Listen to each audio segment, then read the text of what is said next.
The following show is presented by the Asian Pacific Islander American Public Affairs Association, otherwise known as APAPA. For more information about APAPA and its programs, visit www.apapa.org. The APAPA Voters Education Forum was held on October 4, 2008, at the Sacramento Asian Sports Foundation in Elk Grove, California.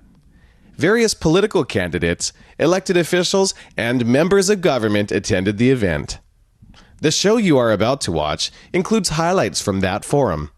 Every effort was made to give each party equal exposure and to summarize their position in a fair manner. The views and opinions expressed in this highlight show are those of the persons expressing them and in no way reflect the views and opinions of Crossings TV, KBTV, Tower of Babel LLC, or APAPA. We hope you find this show entertaining and informative. We begin the show with opening remarks from KCRA 3's Pamela Wu. You're going to be hearing a lot of different viewpoints today, and what we're doing is to provide an equal stage for different views. That is our goal today. I am so honored to welcome our moderator for today's program, the longtime voice and face of CBS radio and television. Now he's the host of the KFBK Morning News, and we are truly thrilled to have him in Northern California. Ed Crane will be moderating the discussion between candidates for Congress, Democrat Dr. Bill Durston and Republican State Senator Tom McClintock. Please welcome them all to the stage.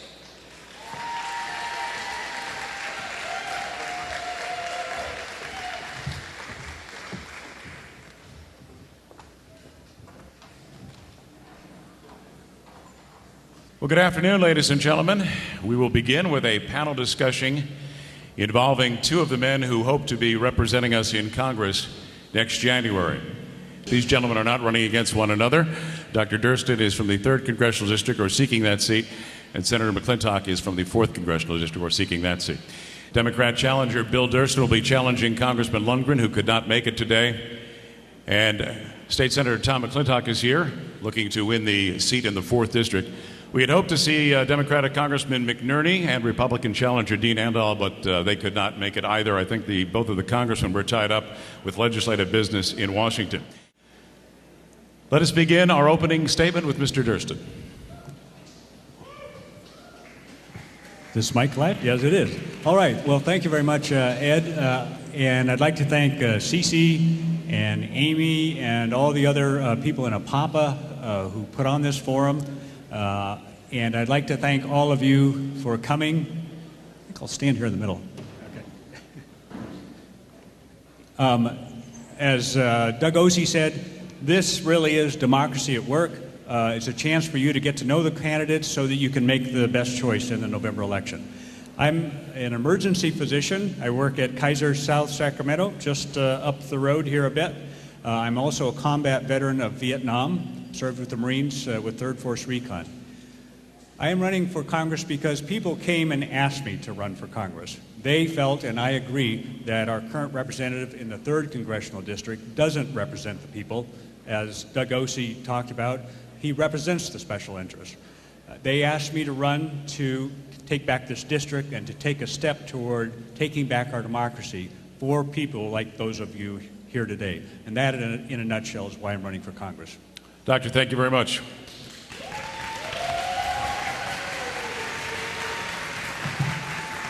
Senator McClintock, your turn.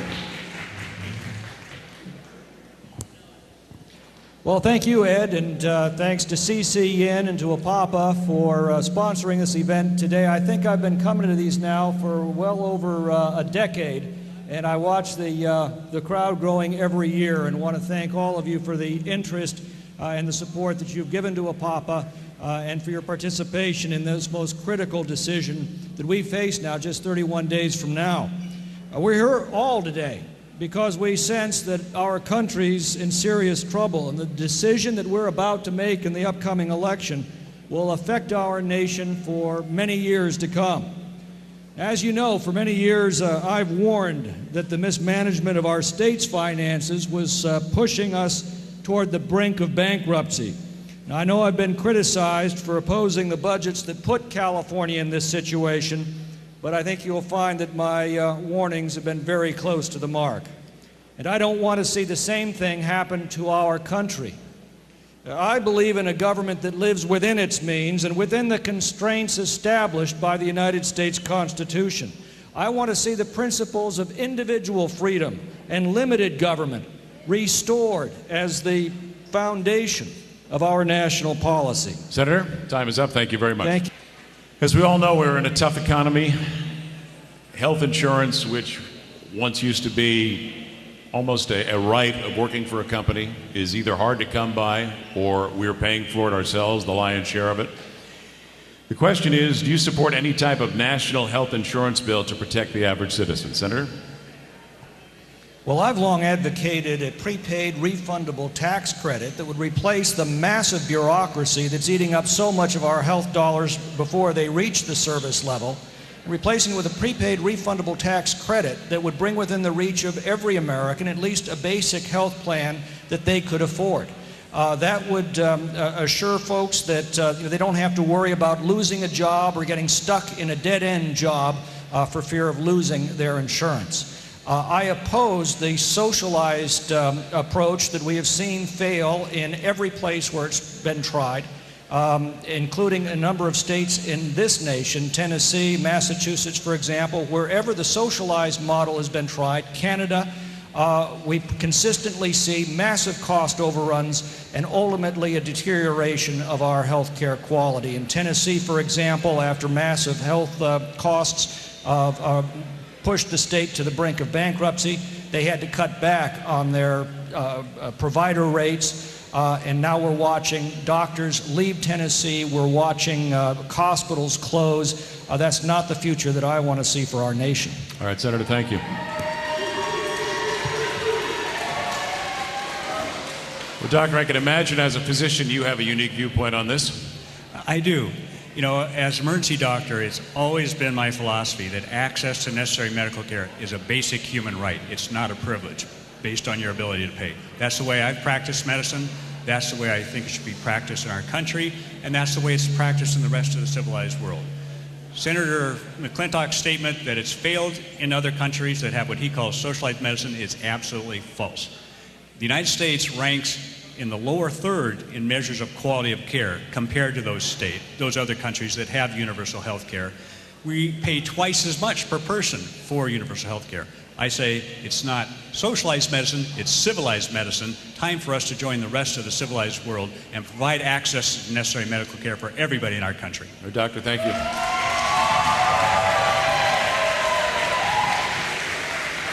Ladies and gentlemen, I'd like to ask you if you could just confine your applause to the end of the answer and try and be quiet while each of the gentlemen give their responses. Thank you very much. Brings us to the final portion of this segment. I'd like you to take a minute to sum up your candidacy and to incorporate within that what you feel is the most important issue facing Sacramento and our country today. Doctor, we'll start with you. Thank you. And again, thank you for all being here and for listening.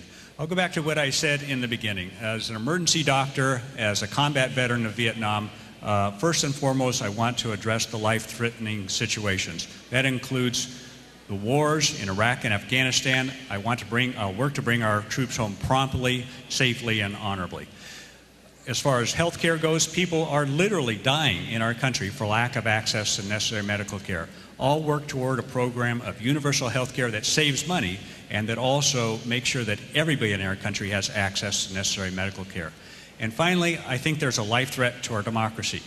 As Doug Osee said, we have government not so much of, by, and for the people, we have government of, by, and for special interest. My opponent, Dan Lundgren, is very much in that category. Takes money from big oil, from big pharmacy, from for-profit health insurance companies, represents their interests, not the interests of the people of our country. I'm running for Congress to help take back our democracy for people like those of you here today. Thank you very much.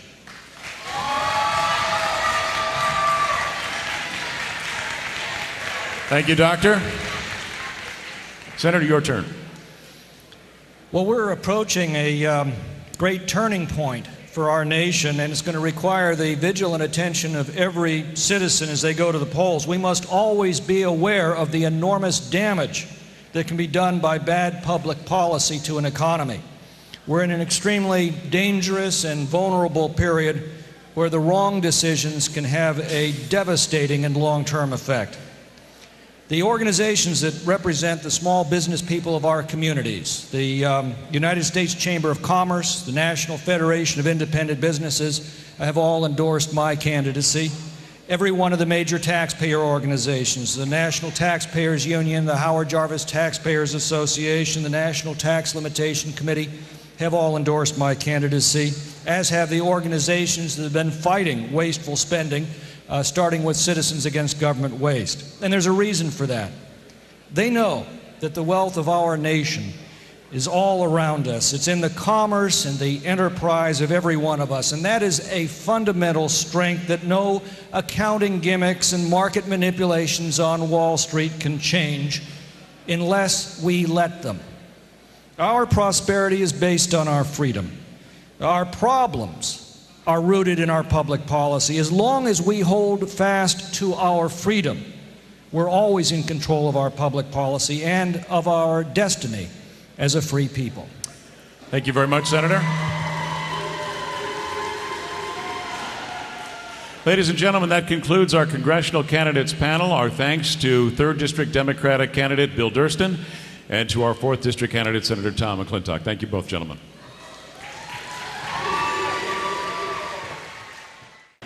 Let us begin our opening statements with Democrat Mariko Yamada. Thank you.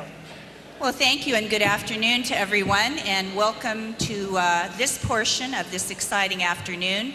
I want to thank APAPA and all of the folks who worked so hard to put this experiment in democracy together. My name is Mariko Yamada. I'm Yolo County Supervisor for District 4 and in completing my 5th year as a member. But I am a professional social worker by background, and I have served in public capacities for over 30 years in 3 California counties, as well as in Washington, D.C. for 10 years. You know, California is in crisis, and I think that we need leaders that have conviction, courage, and an ability to problem solve. And that's the qualities that I believe I will bring should I be successful in my election on November 4th. I want to thank you again, and I look forward to participating in the rest of the afternoon. Thank you.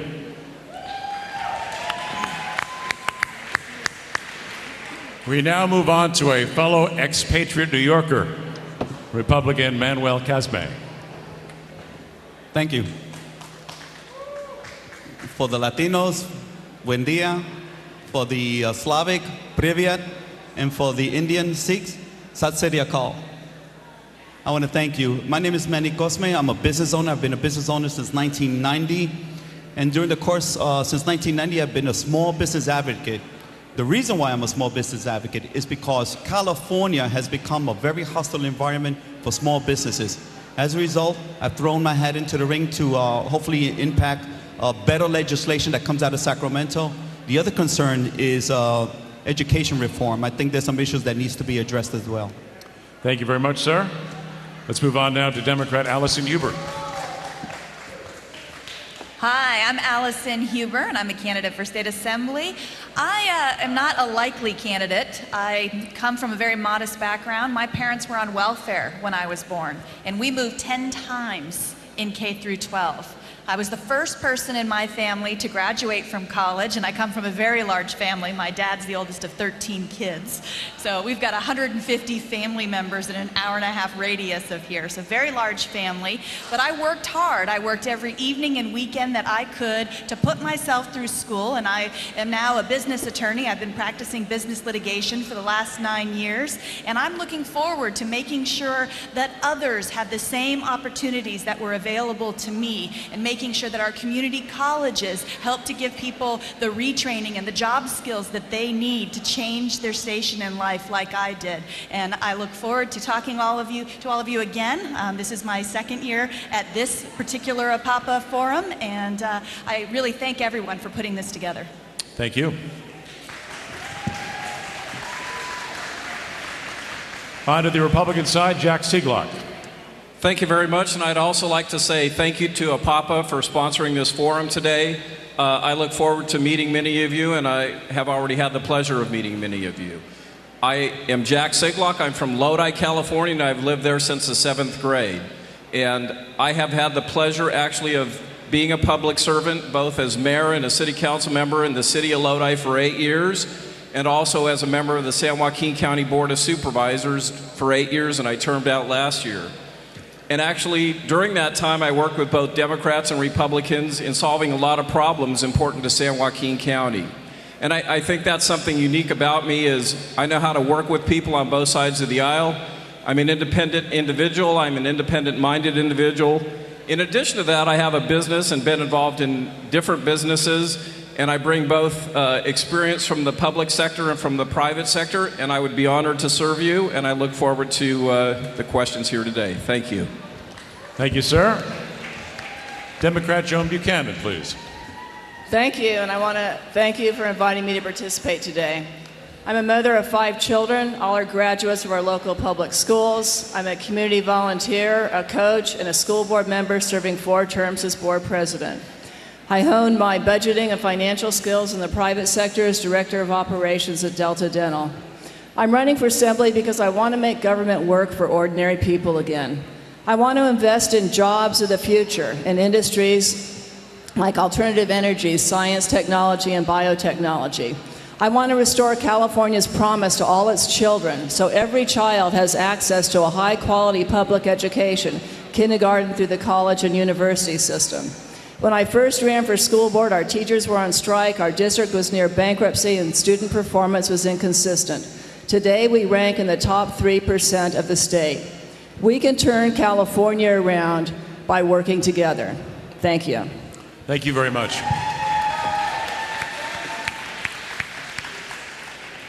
And finally, it is the mayor's turn. Your Honor. Thank you. I'm Abram Wilson. I am the first elected mayor of the city of San Ramon. My wife and I moved to San Ramon 30 years ago. Our children, Natasha and Nathan, are graduates of the San Ramon Unified School District. I am an Army veteran. Now, why am I running? When I became mayor of San Ramon, it reminded me a lot of what's going on in Sacramento. We had a deficit. People weren't speaking to each other. We didn't have a relationship with business. Now, San Ramon, we're proud to say we have a balanced budget.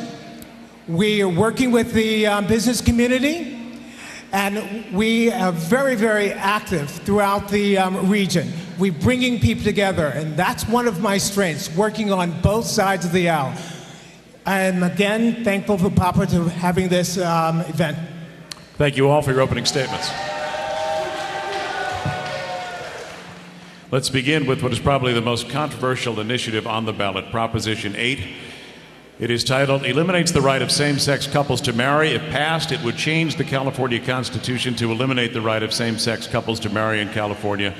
As we know, the California Supreme Court unequivocally held that same-sex couples do have a constitutional right to marry under the Constitution.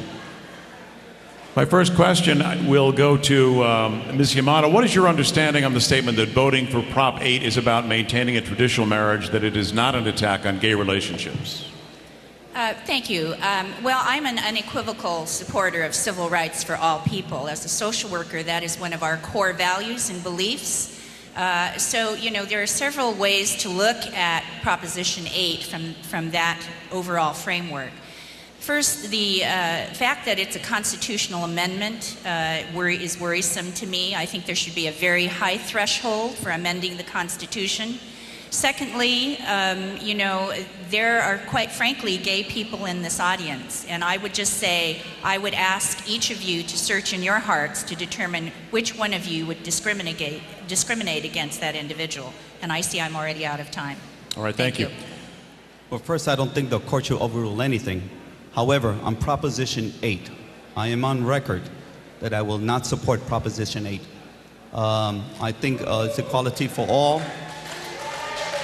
I know some people in my party is now understanding of my position and will respect me as such. All right, let's move on to Proposition 4, the waiting period and parental notification before termination of a minor's pregnancy, requiring physicians to notify a parent 48 hours prior to performing an abortion. Ms. Huber, what do you believe are the ramifications if this passes? Well, I think that we're seeing more and more often government intruding into the way people raise their families and telling people how to live. And I come from a very conservative perspective of we shouldn't have the government in our lives every day if we can avoid it. And that is the same is true for Proposition 4. All right. You know, I think parents should be notified, and I support Proposition 4. Thank you. Okay. Let's move on now to Proposition 7. The Solar and Clean Energy Act requires all utilities to provide more solar, wind, geothermal, biomass, tidal, and small hydroelectric energy. Utility companies state that the passing of Proposition 7 will raise our PG&E rates. Mr. Wilson, what do you believe will be the impact if Proposition 7 passes? I do believe that it will possibly raise the rates. I think when we pass legislation like this, a lot of times we don't understand the ramifications of it. And I don't believe there's enough notice that has gone in actually understanding the ramifications of something like this. But it's imperative that we look at all alternative energy. Well, I don't know if it will lead to higher energy bills, but I do not support Proposition 7. I believe we have to do all we can to develop alternative energies if we're going to reduce our dependence on foreign oil. But when you look at Proposition 7, it's poorly worded, it's opposed by the parties, it's opposed by the Sierra Club, it's opposed by the League of Conservation Voters. All agree that Proposition 7 is likely to impede our journey to alternative energies and not hasten it. All right, let me ask each of you, starting with you, ma'am, this question, and that is, what is the single biggest issue facing the state of California in your view? Wow, just one? I think first and foremost, we do need to achieve budget reform. I am a supporter of not a simple majority budget threshold, but a 55 to 60% threshold with the 2-year budget cycle to align with the legislative session. I think very clearly if we can get a bipartisan discussion going, including business community leaders as well as labor and employees, employers, we've got to address that issue very soon. All right, Ms. Huber?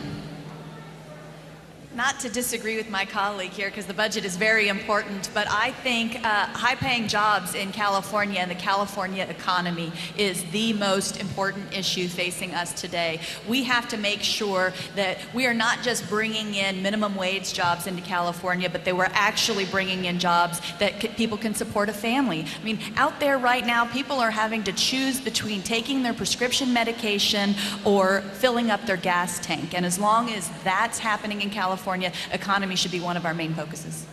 There's three. The economy is the most critical factor I think we're faced today. I would like to see education reform. In the Black and the Hispanic community, the dropout rate is ridiculous. And obviously the budget reform. And I have an 8-point system to that I would like the state to adopt. All right, Mayor Wilson, your thoughts, please. You know, if we improve the economy, we can improve the budget. And that's the most important thing. The first thing that we should do is get on a 2-year cycle. The second thing, we should sunset all programs to make sure that they're doing what we plan for them to do. I'm sure there's waste in all those programs. And I think it's imperative to make sure that businesses are welcome into California. Again, we're driving businesses away from California by taxing them to death. If we encourage businesses to stay here and to grow, it will help the economy. I think the two biggest issues facing ordinary people are the economy and education. I think the biggest issue facing the state is the budget. We rank 47th in the nation in expenditures for education. We have a 7.7% unemployment rate, and I don't believe we're going to be able to solve the problems that we face until we can balance the budget in a meaningful, fiscally responsible manner.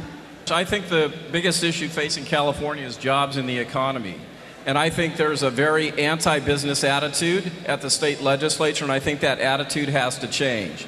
I think the legislature needs to begin considering all the bills they're passing that foist new regulations on business. California needs to roll out the red carpet, but instead red tape's coming out of the Capitol. And I think that absolutely has to stop. And I think with good jobs, we can solve actually a lot of the issues and problems that California is facing. So I think first and foremost, we have to adopt a pro-business attitude. Thank you. Thank you all for joining us. Your 6 Assembly candidates. Thank you very much.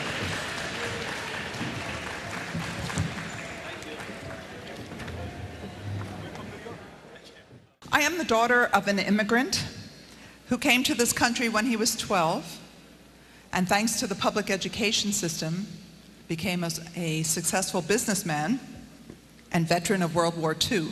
And because of his commitment to and belief in the American system of education, I became a teacher of junior high and high school.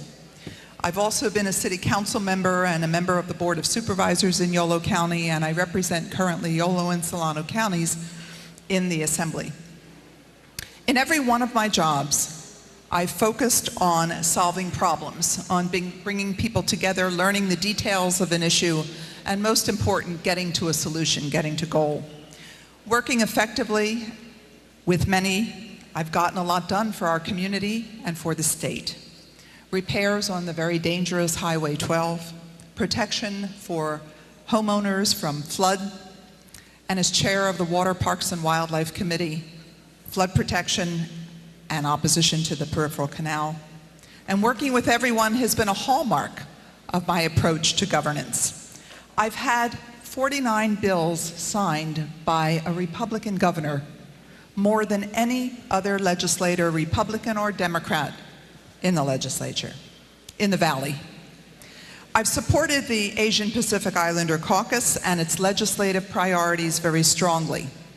And for that, I have received the endorsement of all of the members of the API caucus, including John Chang, Betty Yee, Judy Chu, and certainly Congresswoman Doris Matsui. And I'm very proud of that, and also of our local leadership in Yolo and Solano counties. As a member of the Veterans Committee, I have supported and advocated publicly for the efforts of Filipino soldiers to receive their just benefits. And I have participated in the APA internship program, and locally, I have convened APA leaders and others to discuss issues of concern. I value the partnership that I have with the API community. I have been honored by many different organizations, most recently the California School Boards Association, for being Outstanding Legislator of the Year, as well as the sheriffs and many environmental groups. I ask for your support and your endorsement. Thank you. You know, it means a lot to be an immigrant. It means a lot to be from a family of immigrants in the United States. I was born in a family of immigrants. My parents had been in the United States less than 5 years when I was born. We grew up speaking Armenian at home. English technically is my second language. Yeah, I know what it's like to grow up in a family where your culture is a little different than those outside. You speak a language with it or have a different accent than those around you. I know what that's like. I grew up in that. And this is what I bring to the legislature, an openness and appreciation to those of different backgrounds, different cultures. Now, in the state legislature, I've worked hard to be a voice so often not heard, a voice for the Central Valley. I've had the honor the last 6 years of representing the San Joaquin Valley in the State Assembly. And you know what? It's very difficult. It's very difficult to make that happen because of what is, I believe, a profound failing of our system. We just came off 85 days of a late budget that has hurt the state. And as 85 years of bitter partisanship was used as an excuse for not coming together for a solution on the budget. Now, what does that mean, the bitter partisanship? When you are a Republican, and all you do in Sacramento when you go up there and represent the Republican Party line, all you're doing is helping Orange County. When you are a Democrat and all you do is represent the Democratic Party line, all you're doing is representing and helping Los Angeles. We here in the Central Valley, we here in this part of the state, we here as a community of citizens working together owe it to ourselves to work together to rise above the bitter partisanship that has brought the state of California to gridlock and almost brought the whole United States government to gridlock this past week with the financial package they worked on. So working together, we need to move the state forward, we need to work on common sense solutions, and we need to make sure we take California back for hardworking Californians. Thank you. Do you support withholding the pay of state legislators for delays in enacting the state budget? Absolutely. I support that. I support anything that'll do to get the legislature to act. I support looking into withholding the pay. I support redistricting, changing the way we draw the lines in the state. I support a system where we go to a nonpartisan legislature. I support a system where we limit the number of bills that people introduce. I support whatever it takes to focus the legislature on the task at hand, to make sure that the dollars, the tax dollars that we are entrusted to faithfully execute a solid budget for, that gets done. It's not happening now. We have a broken system. It's time to fix it. Your response, ma'am. I don't disagree with that. I think that one of the most effective ways of getting us to a budget is to require the legislature to be in session and not to leave physically until there is a budget. This happened our first year. It didn't take more than 2 days, and we had a budget. Forcing us to be there is important. And I've already begun, it seems to me, in terms of budget frugality by not taking per diem or our salary during a budget stalemate. All right, the next question is for you, Assemblywoman. California has been known as something of a modern state because of the term limits. But some wondered during this budget crisis if we had some more veteran leadership around, if the whole thing could have been done sooner. What's your response? That may be part of it. I think that I support Prop 11. I think redistricting is important.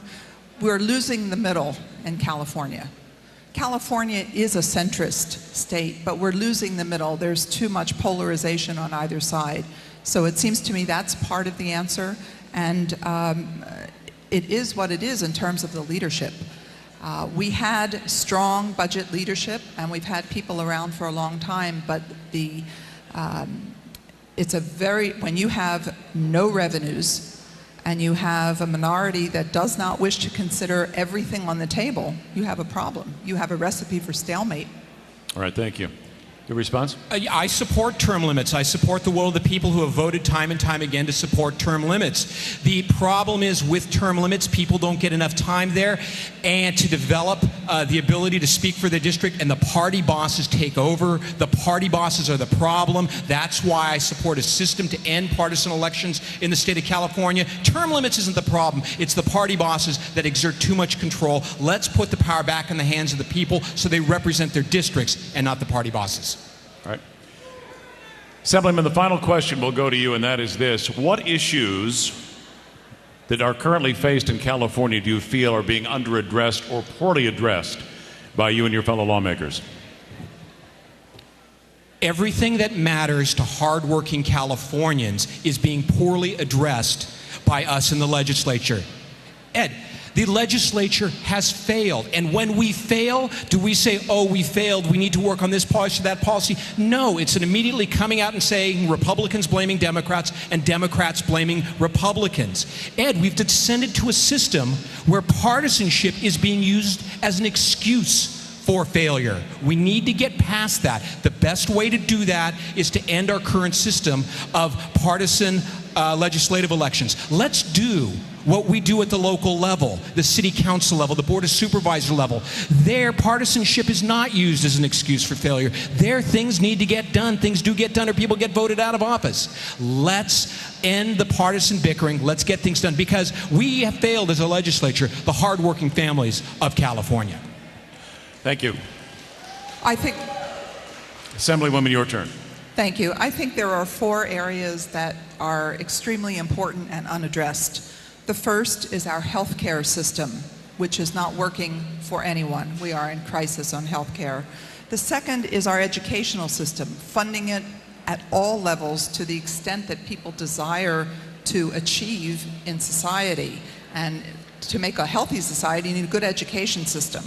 The third is with respect to water policy. We are in a drought situation. We need to look for storage, and we need to do that quickly, and we need to address the peripheral canal in this Senate district. And the last is political trust. We don't have trust between the people and our leaders, and that is absolutely devastating. We need to do as much as we possibly can, starting with people at the very young age, to convince them that it's worth being in government, and government can do good. It's important. Thank you. And thank you both. Those are your candidates for the 5th Senate District, Assemblyman Lois Woke and Assemblyman Greg Agazarian. Thank you. I'm very pleased to be here with you today. I've been the mayor now in Sacramento for 8 years, and I'm very proud of the progress that we have made in the city of Sacramento. As you know, I get a lot of press for things that are happening in downtown Sacramento, but the reality is that we've been able to invest in the community throughout the entire city.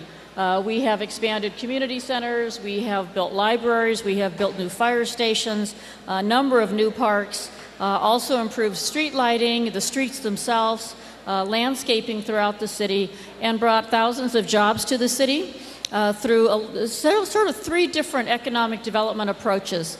We worked very hard on expanding the hospitals in Sacramento. We actually have $1 billion worth of expansion underway right now in our hospitals. And the reason why I think that is so good is it grows us out of being just a government city and really gets us into a position of having an entire other area of growth for jobs in the city of Sacramento, both for entry-level jobs and on up to doctorates and PhDs. But we also have worked on expanding the arts and having access to arts and entertainment and tourism for people. That's also another important part of our economy in the city of Sacramento. As is the green economy, which we're working on right now, working with Los Rios Community College District to make sure that we are training our students now for the jobs of the future. So that's been, all of those things have been very important. And I think the other thing which is important for us to recognize is the number of educational institutions that have opened in Sacramento during my tenure as mayor. We have culinary institutes now, we have design and art institutes, we have automotive repair institutes. One of the things I'd like to do if reelected is to start a vocational after-school program that really focuses on jobs at the high school and junior high school level to get our kids to stay in school. One of the real challenges we have, I believe, is making sure that the youth of Sacramento feel like they have a future. And they need to feel like they have a future in order to get through high school and go on to something else and be successful in their lives. Sacramento is known for its diversity, and it's known for being integrated. And I've really worked hard at making sure that we maintain racial harmony in our city and that we value and honor the diversity that we have, which is why it's so important for organizations like APAPA to exist that really help the Asian communities, all of them, whether they are new immigrants or longtime residents here in our community, to feel a part of Sacramento and to be able to share that culture with the rest of us. In moving forward, as you know, we are experiencing some very tough economic times. The federal government is having huge financial issues, as is the state, and of course that has rolled down and affected the city of Sacramento as well. But we did produce a balanced budget by the end of June, and we will do that again. We were required by law to do it, and we've never failed to do that. It did require us to use part of our reserve, which I started as mayor. It also required us to make some cuts and to look for new revenue.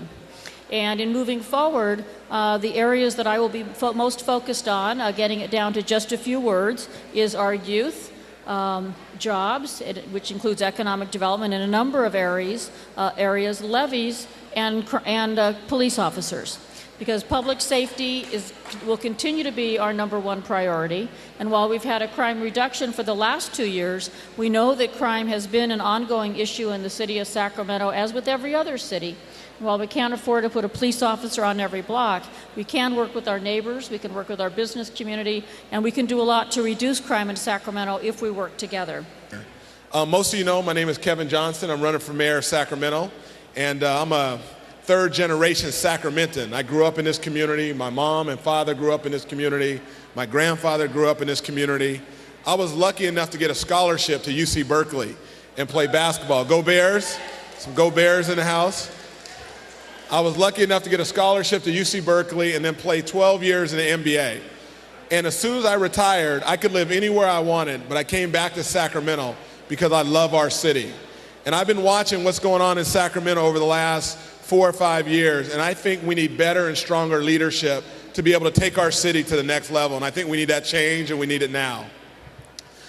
Let me give you a quick, honest assessment of where we are as a city.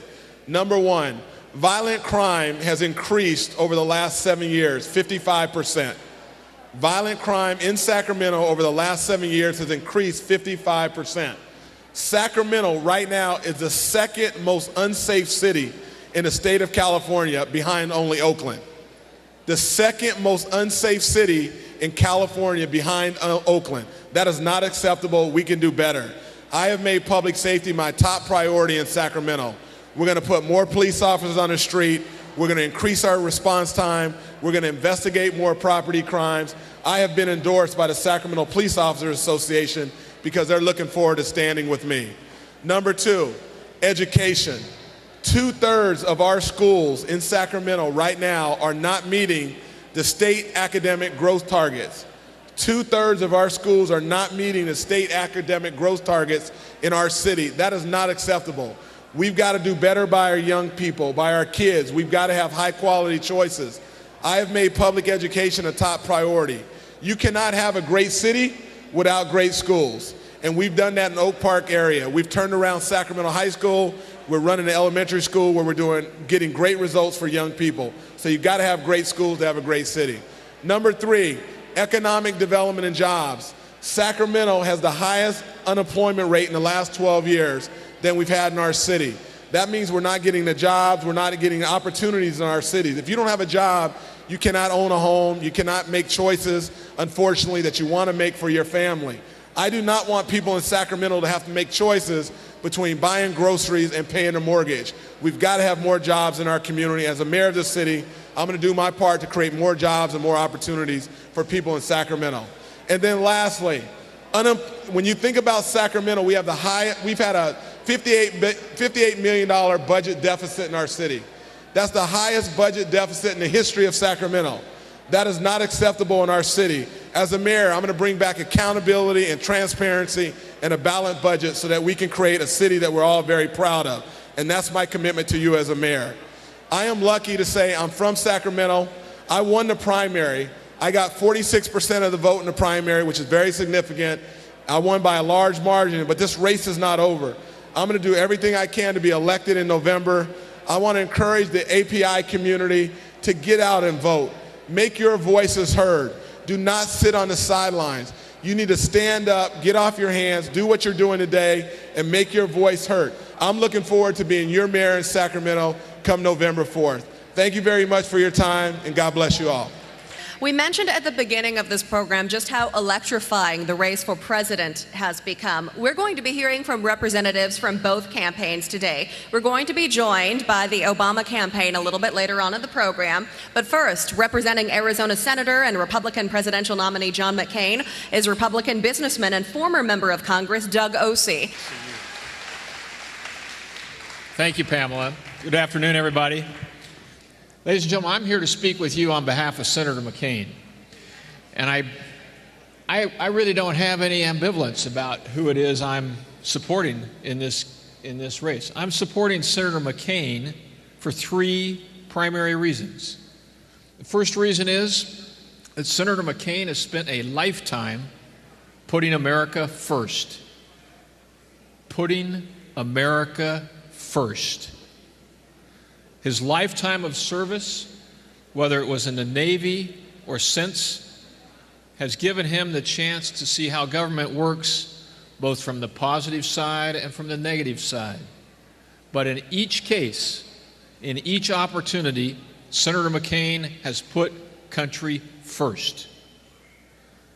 The second reason I'm supporting Senator McCain is that, as I indicated earlier, he has seen both the positive or the beneficial side of America's involvement in the world, as well as experienced firsthand the adverse side of America's involvement in the world.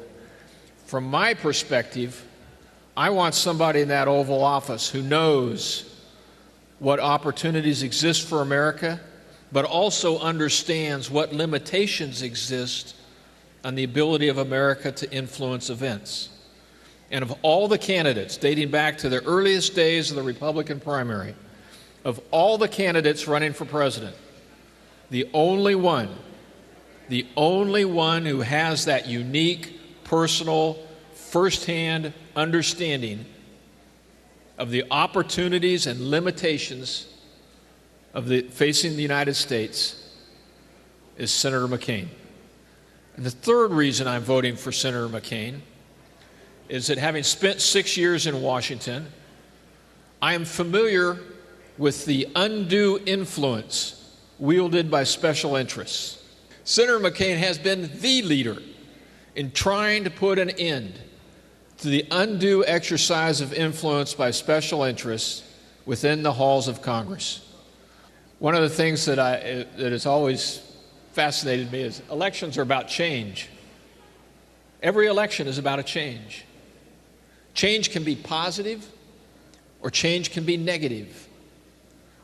Change can be positive or change can be negative. It is my hope that the American electorate will understand that whatever change we wish to contemplate, we need to temper that change with experience. We need to temper the change with experience. And of either candidate running for this office, there's only one, in my judgment, who has the experience to understand what change should be taken and what change should not. I hope when you go in the ballot box, I hope you will acknowledge Senator McCain's lifetime of service and those three issues I laid out for you. Country first, no more special interests, and knowing the difference between what should occur and what needs to be passed on. It's one thing to say, I'm for change, I'm for change, I'm for change. It's another to have to deal with the consequences. The only candidate who knows the opportunities and the limitations of the American government and its action and involvement in the world on a first-hand basis, not intellectually, but on a first-hand basis, it's Senator McCain. I'm here to ask you for your vote for him today. I thank you for the opportunity to join you today. As always, I love to see democracy at work. This is the foundation of what makes America that shining city on the hill. And I'm never reluctant to offer one closing remark, and that is, God bless the United States of America. Thank you all.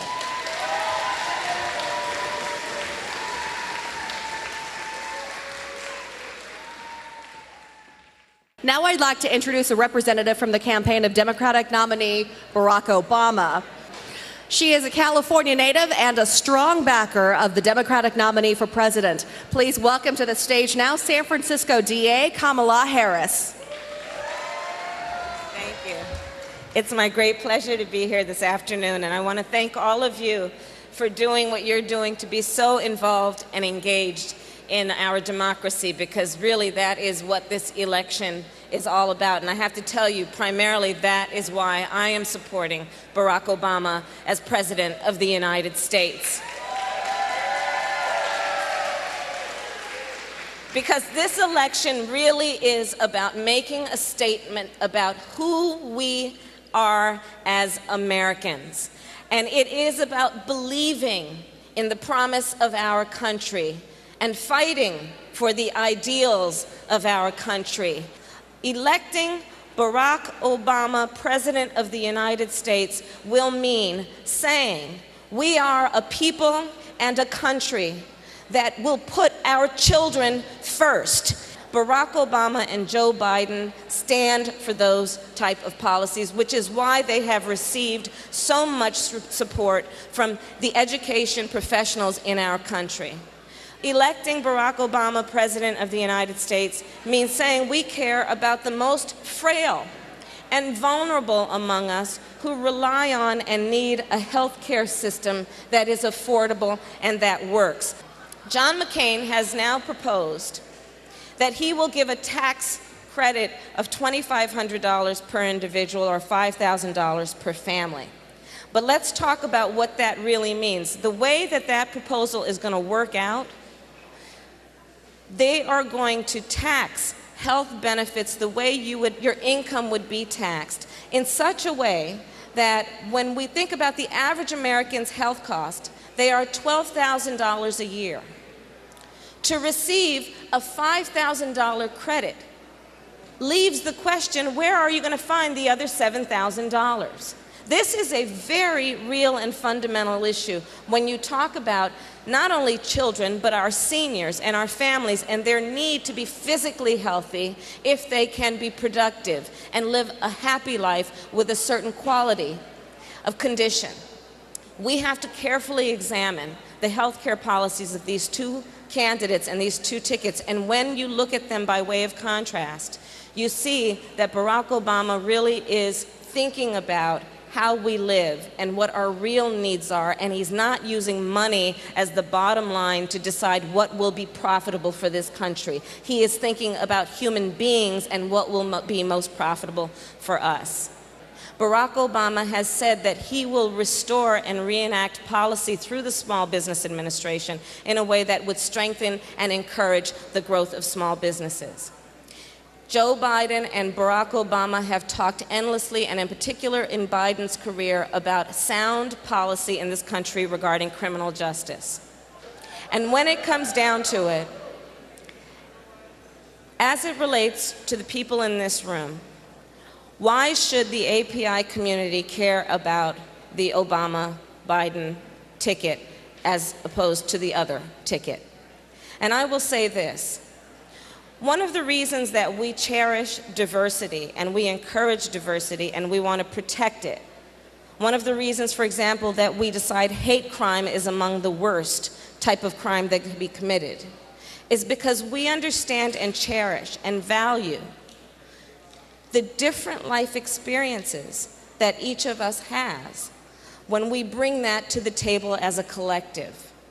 We know we are stronger as a community and as a nation when we encourage each of those voices that may experience life through a different culture or religion or language, when we bring them all together and encourage them to come together around the same table as equals. Barack Obama has lived a life with an immigrant background, knowing and being in a household where different languages have been spoken, different cultures have been embraced. He has lived it, he understands it, and he will prioritize that as President of the United States, and that is only in our best interest. Thank you very much.